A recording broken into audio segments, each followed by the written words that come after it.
गंगा के पानी में एक ऐसा बेजुबान जीव रहता है जो देख नहीं सकता, जो सिर्फ अपनी आवाज़ की तरंगों के सहारे तैरता और शिकार करता है।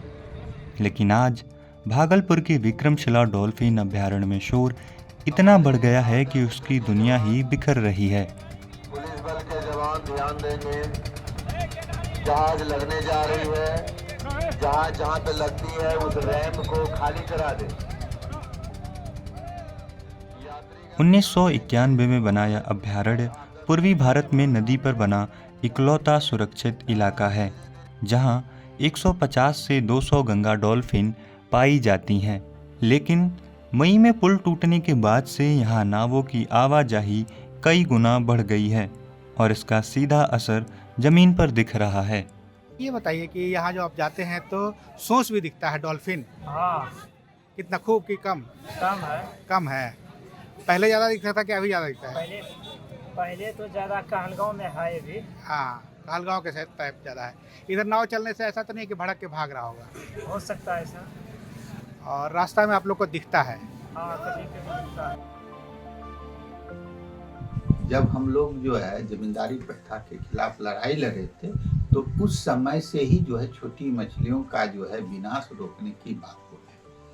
डॉल्फिन अभयारण्य क्षेत्र तो अभी है, लेकिन जिस समय डॉल्फिन अभयारण्य क्षेत्र घोषित नहीं हुआ था, उस समय से हम लोग इस पर जो है मांग सरकार से इस पर काम करने की बात।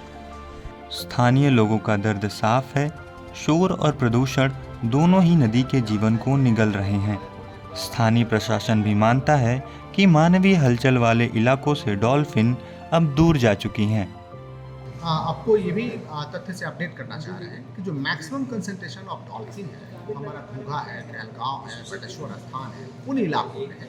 इन जो शहर के आसपास कंसंट्रेशन ऑफ डॉल्फिन न के बराबर है, यानी मूवमेंट उस तरफ ज़्यादा है और डॉल्फिन का जो आवासन है, डॉल्फिन वहीं पे पाई जा सकती है। लेकिन स्थानीय लोगों के इस दावे के पीछे का वैज्ञानिक सच क्या है? जूलॉजी के जानकार बताते हैं कि मोटर का शोर डॉल्फिन के शिकार और दिशा ज्ञान दोनों को पूरी तरह ठप कर देता है। हम लोगों ने एक कमेटी का गठन किया है, जिनका प्रिलिमिनरी रिपोर्ट आया था, तो उनका सजेशन था कि कुछ सी पॉड्स को लगाएंगे वो गंगा में, ताकि जो कितना नॉइज़ आ रहा है और कितने नावों का परिचालन किया जा सकता है एक टाइम पर, उसके संबंध में वो विस्तृत रिपोर्ट देंगे। IWAI की रिपोर्ट मानती है कि ड्रेजिंग और तेज जहाज बड़ा खतरा है। वहीं पटना में 30 करोड़ की लागत से बना राष्ट्रीय डॉल्फिन रिसर्च सेंटर 2 साल बाद भी पूरी तरह शुरू नहीं हो पाया है, जिस पर एक्सपर्ट सवाल उठा रहे हैं।